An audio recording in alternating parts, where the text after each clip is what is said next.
Então, bom dia, gente. 26 de junho de 2021.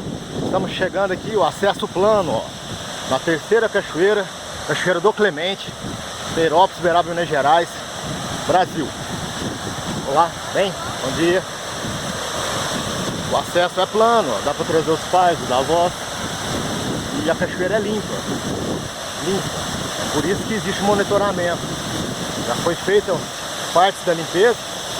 Tampinha, eu capo. Tampinha. Vendo? Tampinha. Então, é um lugar muito elegante, muito agradável. Um poço muito bom, né? Umas velas queimando ali. Vou fazer a retirada das velas. Vendo? Pedir licença. Vou fazer a retirada das velas.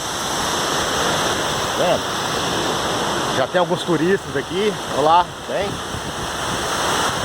E é desse jeito. Esse é o cenário da terceira cachoeira, Peirópolis, Uberaba, Minas Gerais, Brasil. Monitorada e limpa, com acesso acessível para a terceira idade.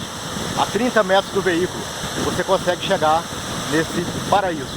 É show!